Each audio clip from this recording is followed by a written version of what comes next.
Hospital, Jubilee, Hyderabad. Dr. K. Subba Reddy is a senior consultant and head of the Department of Critical Care, Apollo Health City, Hyderabad. He is the ISCCM chairman for Hyderabad branch. Dr. Subba Reddy is the medical director of Apocus Rehabilitation, Hyderabad. He is also the clinical specialty lead for intensive care. Welcome, doctor, to our Facebook live session. Thank you. So, we starting with our questions. So, doctor, could you please brief our audience what is critical care? Yeah. Good afternoon, all. Critical care unit. What is critical care and what is intensive care unit? So, a lot of people they have confusion about acute care, emergency care, critical care, and even the people in the medical fraternity. For them, sometimes it is difficult to differentiate between emergency care and the critical care. So the critical care is it is a specialized area in the hospital for somebody who is sick, and they will be monitored here continuously, and then these patients will be taken care in these specialized units. And sometimes patients with single organ failure or more than one organ failure and who are critical, their vitals are not stable. Initially, these patients they come to the emergency. In emergency, they get in the emergency physicians they resuscitate the patient. Emergency is a very busy area in the hospital. So if you look at Apollo Hospital emergency, it is very dynamic, very busy, and anytime when you enter the emergency, it is full, and lot of activities will be happening, and all the beds are full. One patient will be having stroke, that is the brain stroke. One patient is having heart attack, might have come with heart attack, or one patient might have come to the emergency with road traffic accident, and somebody will be coming to the emergency with some kind of poisoning. And right now I'm coming from emergency. I have seen one young lady coming to emergency with anaphylactic shock, and then they were resuscitating. So after resuscitation, they shift the patient from emergency, because these sick patients cannot go to wards. They have to go to the intensive care unit. So in the intensive care unit, we have the intensive care physicians who are highly qualified, trained people, and they do this intensive care fellowship after their MD anesthesiology, MD internal medicine, or MD pulmonary medicine, or sometimes MD emergency medicine, and then they do intensive care fellowship, and then they will be working in the intensive care unit. And if you look at the nurses are also specialized nurses, not the nurses who are working in the ward. These are the nurses are having the critical care nursing fellowship, and then they will be taking care of these sick patients. So this is broadly about the intensive care unit. In our hospital, Apollo Hospitals, we have nearly 14 intensive care units. Each specialty has got their own intensive care unit. We have a neuro intensive care unit, we have a cardiac intensive care unit, we have a surgical intensive care unit, we have a transplant ICU, and then we have an advanced critical care unit where the patients requiring multi-organ support. If the patient is requiring kidney failure, requiring renal replacement therapy, sometimes the ventilator is not enough to maintain oxygenation, you have to put ECMO. You might have heard in COVID. So very sick COVID patients requiring ECMO. So all these high-end multi-organ support systems are available in this advanced critical care unit. So this is broadly about the intensive care unit or a critical care unit. So doctor, usually what type of patients come to ICU? So as I told you, acute stroke, somebody coming to emergency with one-sided paralysis, so they will be giving clotbuster injection in emergency. Somebody with heart attacks, they will get thrombolytic agents, or they take the patient to the cath lab, and then they do angioplasty, and then they shift the patient to the intensive care unit. Or if someone comes with cardiac arrest, we resuscitate, and then we shift the patient to the intensive care unit. And as I told, in Apollo hospitals, when we have 14 intensive care units, see, if you look at the specialized ICU, neuro ICU, somebody with continuous seizures, fits, they come to the neuro ICU. After a complex brain surgery, or after a complex spine surgery, they will be monitored in the intensive care unit. And after a complex abdominal surgery, they will go to the surgical intensive care unit. Or if somebody is requiring kidney failure requiring renal replacement, that is dialysis, or patient is very unstable, blood pressure is low, or sometimes you might have seen these tropical infections. During rainy season we get all these dengue patients with low platelets or low blood pressure. They will be monitored in the intensive care unit. So these kind of patients are common in the intensive care units. So, doctor, what is the role of an intensive care physician? So, intensive care physician is a trained doctor, specialist doctor. So, if you look at other countries, after their MBBS, they take 7 years or 8 years intensive care fellowship, and then they join intensive care unit as intensive care head or intensive care physician. So, in our country, so after MD, we do critical care fellowship, and after getting this intensive care medicine degree, they work in the intensive care units. So the role of intensive care physician is very crucial. So when you are admitting a patient in the intensive care unit, you must ask that ICU has got any trained doctor like intensivist or not. And then if there is an intensive care physician, what is his qualifications? So where he has done his intensive care fellowship and what are his capabilities? All these things you should know, because the safety of the patient, because you are shifting a very unstable, very sick patient, and then you are putting in their hands. And generally we call intensive care physicians as multi-organ doctors. It's not single organ doctor. If you look at the cardiologists, they take care of the heart. If you look at nephrologists, they take care of the kidneys. If you look at pulmonologists, they take care of lungs. So these intensive care physicians, they should have a broad idea about all these emergencies, and they generally, we call them as multi-organ doctors. So when the patient comes with multi-organ failure, they should be able to manage. But the most important thing is, he is one of the most important team member in the treatment. So he has to coordinate care amongst all the specialists like cardiologists, neurologists, neurosurgeon. And then when it comes to ventilator, when somebody is not able to breathe, and then you put the patient on ventilator, so this intensive care physician should have complete knowledge about all the equipments, what they're using in the ICU, like the ventilator. He should have idea about the dialysis machine. He should have the idea about invasive monitoring. So we monitor beat to beat blood pressure in the intensive care unit.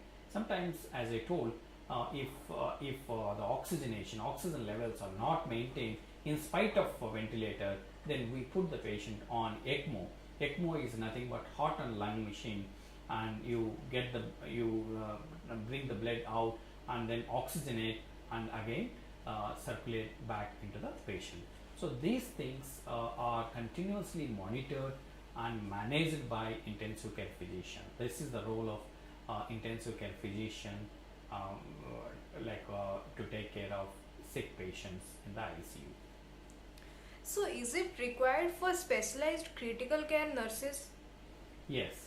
See, as I told, the nurses, they should have some more skills. They should have better skills when compared to a ward nurse, or a home care nurse, or a rehab nurse. So the nurses working in the ICU, so they will be taking care of a very sick patient. So when they are taking care of this very sick patient, so they have to monitor so much data. They have to monitor some parameters for the heart, some parameters for the lungs, and some parameters about the kidney. They have to monitor the urine output, and then they have to monitor the sometimes complex hemodynamic parameters. They will be getting the pulmonary artery pressures, central venous pressures, and they will be getting so much data. And these nurses should able to understand, and then they should and then they have to take care of patients. And so they should know what is the importance of the drugs. They should have a broad idea about drugs. So when a patient with septic shock, when we say antibiotics, you have to give antibiotics as early as possible. Otherwise, the mortality will increase. The outcomes are bad. And if you manage ICUs with untrained nurses, So the outcomes are not good. The patients will have pressure sores, the patients will have infections, and the patient's outcome, like the patients will not have, it is difficult to monitor proper hemodynamics. And a neuro patient, you have to very, very closely monitor, and then you have to pick up the deterioration early, and then you have to intervene. For this, you need highly trained, highly skilled intensive care nurses. Then only your outcomes will be better in ICU. And then they should have, the most important thing is communication skills. They have to interact with the patients. They have to interact with patient attendants. So these communication skills are very important. And then they should have the leadership qualities. So when they are managing ICU in charge nurse should be able to manage all his group nurses, putting them in the regular duties, giving them offs, compensatory offs, because it is very, very stressful environment for nurses. So you should have a leadership role, and then you will be having and you should have a lot of skills to manage these sick patients. So what is the multi-organ support system? So we take one example, like a patient coming with sepsis. So when you get a patient with sepsis, so that is blood infection, so they can have one organ failure or multiple organ failures. Sometimes when the lungs are involved, breathing will be very difficult, and then they require initially oxygen, and later they require a BiPAP machine or a ventilator. And when the kidney fails, so then they require dialysis, or we call it as renal replacement therapy. So, and sometimes the blood pressure is very low, then you have to put some, if you are not able to manage with medications, and then you will be using circulatory assist devices to maintain the blood pressures if it is a cardiogenic shock. So, and this is multi-organ support, and then you should know what kind of support each organ requires in the intensive care unit when they are failing, and we need to prevent the organ failure. So that's why we have a scoring systems in ICU. So we use Apache scores, or we use sequential organ function assessments. So to understand how sick this patient. So you look at the score, and then depending on the score, you know how critical is the patient and how much organ support this patient requires. So if the patient requires ventilator for lung support, if the patient requires dialysis for the renal support, if the patient requires mechanical circulatory assist devices to maintain the blood pressure, and if somebody neurologically, if they are not stable, if they are in coma, then you need to monitor the brain pressures, and then you need to take care of the brain. And if somebody with a liver failure, you need to monitor, and then you need to correct this liver failure, some parameters we need to correct, and then you have to support. So you need to give multiple organ support till the patient recovers. At the same time, while giving this organ support, you should find out the cause for this deterioration, and then you should address, or you should fix the problem. Then the organs will start recovering. When the organs are recovering, you should identify, and then you should slowly wean off the organ supports, because initiation, when to start this organ support system and when to wean this organ support system from the patient is very important, so that you can discharge the patient from ICU as early as possible, so then the outcome will be better. Because we cannot keep the patient in ICU unnecessarily, because it is more expensive, and other problems like in the ICU, there is a possibility of getting more and more infections because their immunity levels are low, and then they try to get more infections commonly. And as I told, pressure sores, all these problems. And then the other most important and dangerous complication is DVT, that is deep vein thrombosis. So they are not moving their legs, and they are in the bed. So the risk of blood getting clotted in the legs, and this clot, if it goes into lungs, that is a dangerous complication. That's called pulmonary embolism. So because of all these complications, unnecessarily we should not keep the patients in intensive care unit. If the patient recovers, if you're able to wean off these multiple organ support systems, then we can shift the patient to HDU or to the ward. HDU is a high dependency unit. So, doctor, why is ICU care more expensive? So yes, lot of people, they ask us in the family meeting. So we regularly talk to the patient attendants. We explain them about the prognosis. We explain them about the disease and what is going on in the intensive care unit.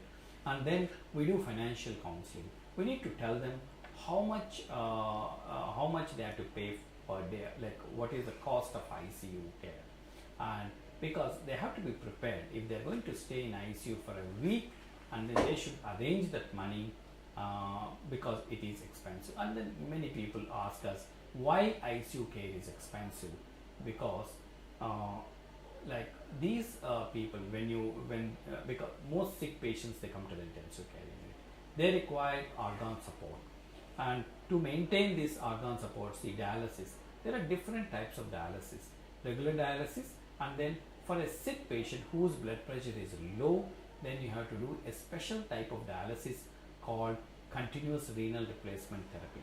That is very expensive because the machines are expensive, the consumables are expensive, and you have to do it slowly, and you have to take out the blood and then do it slowly because the BP is not stable. Then the filter will get clogged when you are running this very slowly, and each filter is expensive. And when the patient is sick, so when you're using very expensive antibiotics, high-end antibiotics, then the cost will go up.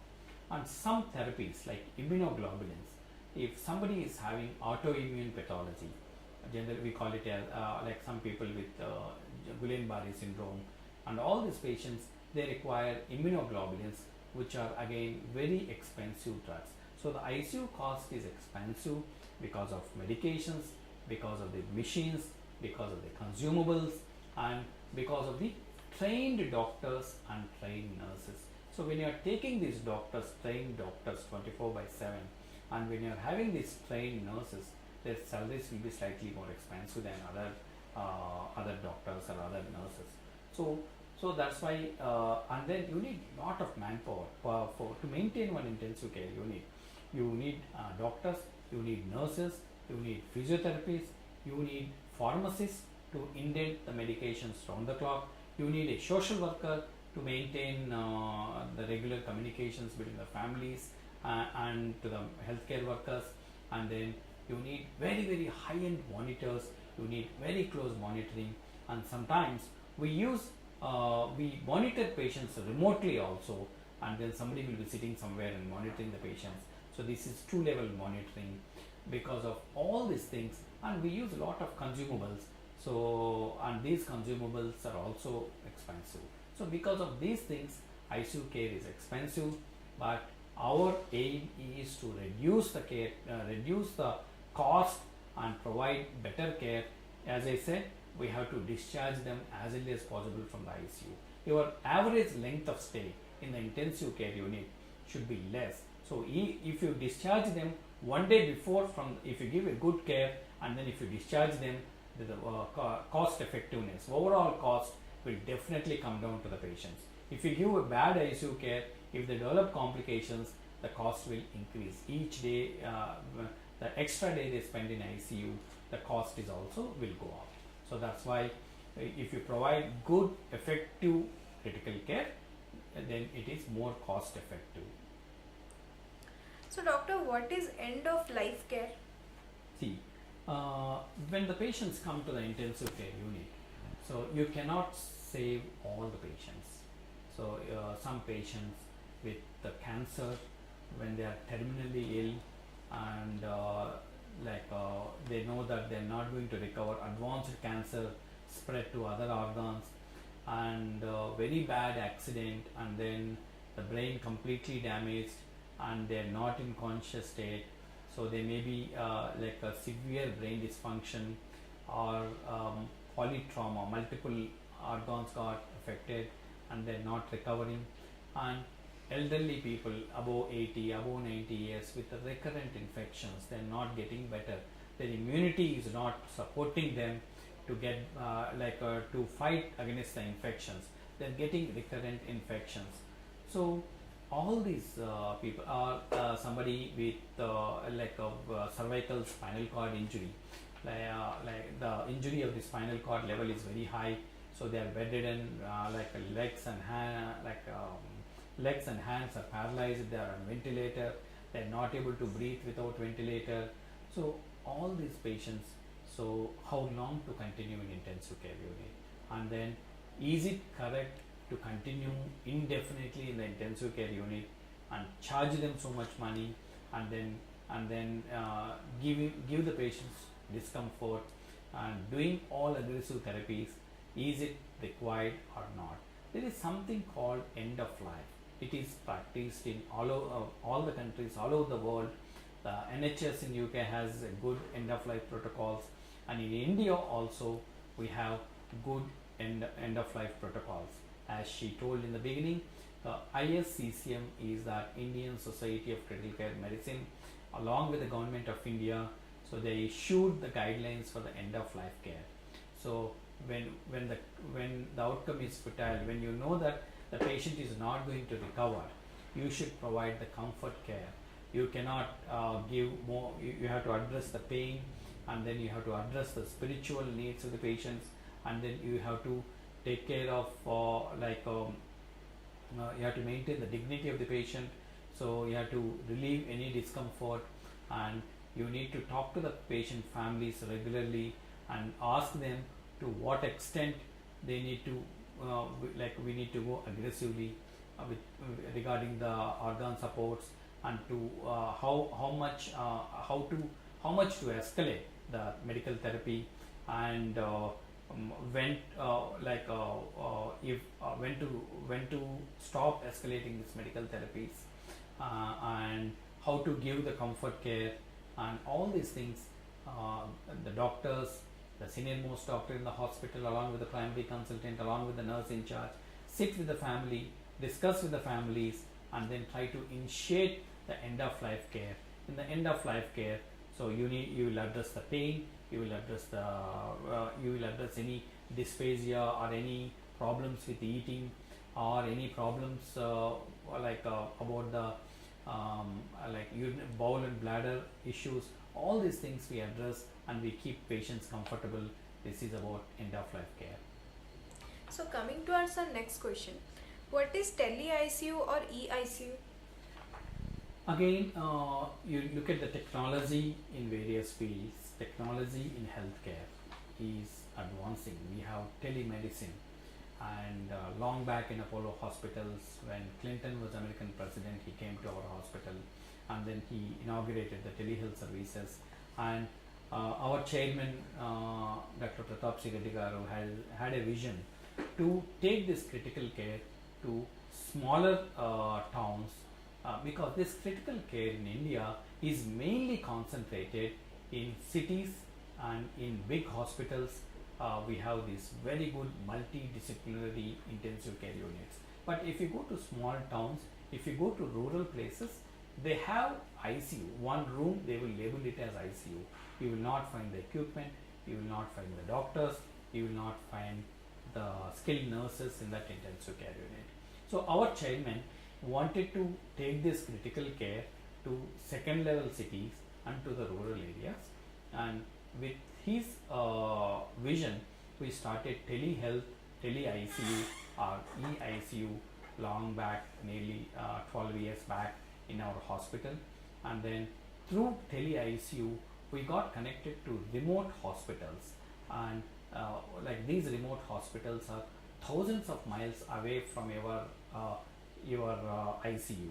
So we call our ICU, we have a tele ICU set up in our ICU. There, in that tele ICU, a qualified critical care doctor, a qualified nurse is sitting and monitoring patients from when they are in a small hospital ICU in a rural area. From there, they continuously they're getting the data, and then they are monitoring their heart rate, their ECG, and then they are seeing the patients in the cameras. They have a very good camera. They can see the patient and the patient, how the patient is breathing, and these people will be monitoring, and helping the doctors there and giving the instructions to the doctors, so when to increase the organ support, and otherwise if they are not able to manage their through Delhi ICU, when you give instructions, when they say no, this is not available in their hospital, then they can transfer the patient from there to the higher center. So but most of the patients, so we try to monitor through the Delhi ICU, so most of them will get stabilized, so they need not transfer all the patients to the tertiary care hospitals. So that's, and through Delhi ICU we are able to train the nurses in the remote ICUs, and we are able to train the doctors, and their knowledge levels are getting better, and then they are providing better intensive care in the rural areas and in two-tier towns. So, doctor, what are the outcomes in ICU and how do you determine them? So for any hospital, the backbone is the quality systems, quality department. So these quality people, they will be monitoring the data, and they will be looking at the quality of your intensive care unit to say like how safe is your intensive care unit or how good it is. So they need to monitor some parameter. They monitor the parameters like infection rates. They monitor the pressure ulcers in the intensive care unit. They monitor sometimes we call them accidental extubations when they are on ventilator. If you don't provide proper sedation, they try to pull out the tubes, so that they monitor. And then sometimes like these patients are unconscious, they, if you don't take care of them properly, they will have some eye injuries, and they look at these eye injuries, and as I told, pressure sores, skin integrity, and then they have some parameters to monitor the nutrition in for ICU patients, and they look at stroke outcomes. Sometimes when you get a patient with stroke to intensive care unit, when they are getting out of ICU, when they are getting discharged, what is their stroke scale? Is there any improvement or not? As I told, we use certain scoring systems in the ICU, and we did to determine how bad is this patient and what is the probable outcome, and these outcomes are measured when they are getting discharged from the intensive care unit. Again, we look at this scoring system and see whether the patient is getting better or not, like how many days it took. The most important quality parameter is again the average length of stay. How many days the patient is staying in our ICU. If one ICU's average length of stay, if it is more, then the quality of that ICU is not good. So the patients are staying there for longer time, and so this is how you monitor the outcomes. And then the mortality rate, how many patients are surviving in your unit, how many patients are dying. So if you look at just how many patients died in your ICU, that's called crude mortality. So that is not a reliable parameter. You have to monitor the standardized mortality rate. So that is, so if a very sick patient dies, that is like okay, you are justified, but a stable patient, if the patient dies, that is not acceptable. So instead of monitoring the crude mortality, there is something called standardized mortality. So that is for that you need to do lot of work. You need to monitor the initial scores, and then you need to monitor the observed mortality, and then you need a very good quality department. We are fortunate in our hospital to have a very good quality systems, and we monitor all this data, and then we keep our ICUs always safe, and when compared to, and then we have our own internal benchmarks in the Apollo group, and all the ICUs should try to reach those benchmarks when it comes to infection rates like pneumonia rates or lines. We put lot of lines, and then these line infections, all these things, surgical site infections. If after the surgery, if the surgical site gets infected, that is not acceptable. So these things are very closely monitored, and then we try to attain those benchmarks on par with any other international hospital like Mayo Clinic or John Hopkins you take, and then we try to achieve those. We keep it as a benchmark and try to achieve those quality parameters. So coming towards our audience questions, so what are the chances of surviving a person with multiple organ failure? So when you use these scoring systems, when there is single organ failure, like when there is a kidney failure, the risk of mortality is 30 to 40%. So 40% of chances are there to die. And when there are multiple organ systems, again the mortality risk, the chances of survival will be less. So you have to identify how many organs fail. As I told, we monitor SOFA score, that is sequential organ function assessment scores, and based on the SOFA score we give the probable mortality rate, and then what is the probability of survival.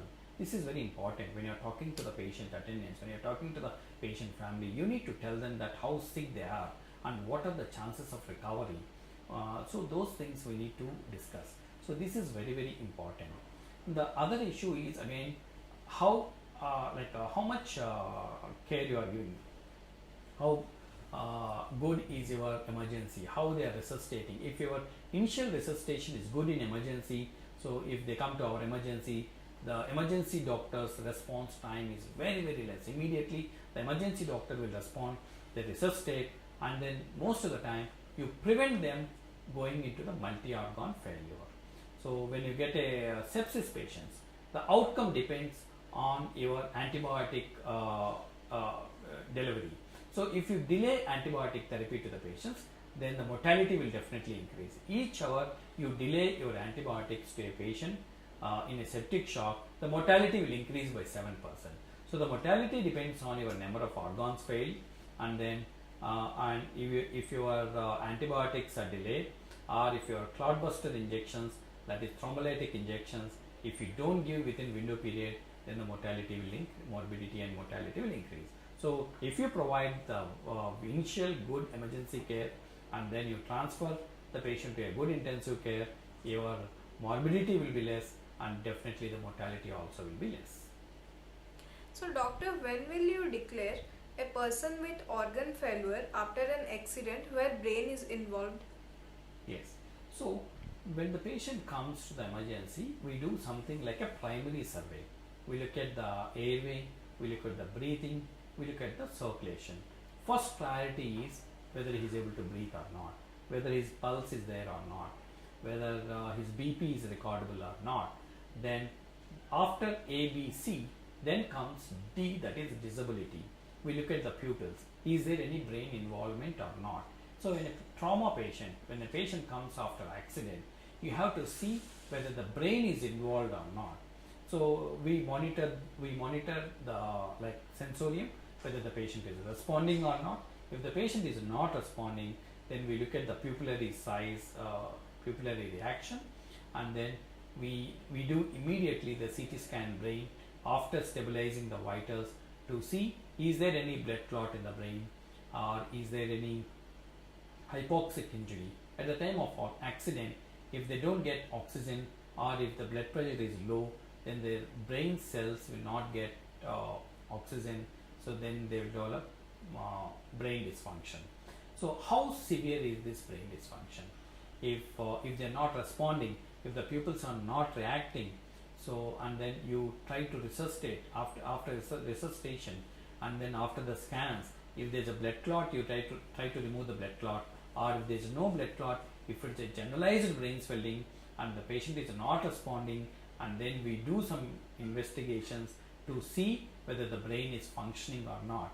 So we do electroencephalography like EEG, and then we do EEG. The EEG is flatline, isoelectric we call it as, and then if there are no brainstem reflexes, we declare him as brain dead. But otherwise, if there is even 1% chances of brain recovery, then we must try, and these patients' outcome will be good if you properly resuscitate, and then if you prevent further damage to the brain. That's called secondary injury. The primary injury is the injury happened at the time of accident. Secondary injury happens in the emergency or intensive care if you don't resuscitate the patient properly. So usually how much is the life expectancy of a person with multiple organ failure? So the life expectancy of the multiple organ failure patient is limited. So when it comes to multiple organ failure, we talk about the heart failure, we talk about the lungs failure, we talk about the kidney failure, we talk about the liver failure, and then there is brain dysfunction. So, if it is, you will not find the patient with all the organ failure. You will find a patient with a kidney failure, and then this kidney failure patient, if he is undergoing dialysis frequently, as per the doctor's advice, and these patients, they are at risk of getting infections more commonly because their immunity levels are low. So if you take care of these, if you prevent infections, if you take regular vaccinations, and then you can prolong, you can increase the life expectancy in these patients. So it depends on the care you are giving, and then the frequent checks for these organ failures, and then you need to support, and then you need to go for frequent visits, and then definitely we can increase the expectancy. And again, if it's a liver failure, then you need to go for liver transplantation. If it's a kidney failure, and then if you are on maintenance hemodialysis, you have to go for kidney transplantation. And then if the heart failure which is not recovering, then we have to go for heart transplantation. In COVID, you have seen the lungs were getting damaged, and then they were going for lung transplantation. So the life expectancy depends on your organ supports, and then the life expectancy depends on your transplants. After the transplant, how good care you are, good care you are taking, and where you are getting done these transplants, what is the outcome of these transplants in that particular hospital, and how is your transplant team in that hospital. If you look at our hospital, we do renal transplants, we do liver transplants, we do heart and lung transplants, and then even we did pancreatic transplantation in our hospital. So the outcomes are very good. The outcomes are comparable with any other international hospital. So you need to go for a good, you need to identify a good organ transplant program in the hospitals, and then you have to select properly. So, doctor, is it normal to have difficulty thinking after being hospitalized in an ICU? Difficulty? Is it normal to have difficulty thinking after being hospitalized in an ICU? Yes. So when you are in ICU, as a part of your multi-organ involvement, your nerves and muscles are also involved. So they will develop something called critical illness neuromyopathy. They will be weak after the ICU discharge. They need some physiotherapy support. Similarly, they will have some cognitive dysfunction. So when you are in ICU with low blood pressure, or very high fever, low blood pressure and high heart rate, and your blood supply to the brain is compromised, and then there will be some damage to your brain cells. So they may develop some cognitive dysfunction also, some difficulty in thinking, or they will have some hallucinations, or they will be talking irrelevantly, and something called now the new term brain fog. After this COVID, we see they are confused. So all these things, they can't take the decisions properly when they get discharged, when they recover from a very severe illness. So these things are possible, and then that's why we have now good rehab hospitals available. And then if you send them to a rehab hospital, and then if you provide them a holistic rehabilitative care, if you provide them cognitive therapy, and these people will recover fast, and then they can go back to their work fast, if they get a good post ICU care. As I told, the ICU care is important, but even the post ICU discharge or post ICU care is also very, very important. They have to be in regular follow up with the doctor till they get better or till they become normal. So coming towards our last question, doctor, could you please tell the audience about the facilities provided at Apollo Hospital, Jubilee Hills, Hyderabad?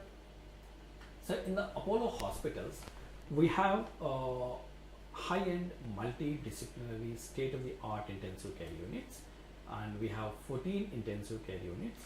All these intensive care units are manned by a trained critical care physicians and critical care nurses, and each ICU has a pharmacist, dedicated pharmacist, and then we have a ICU physiotherapy team, and then we have medical social workers, and we have then the ancillary support systems like housekeeping, the executives, and all these people, they work as a team, they work as one unit to keep the patients safe.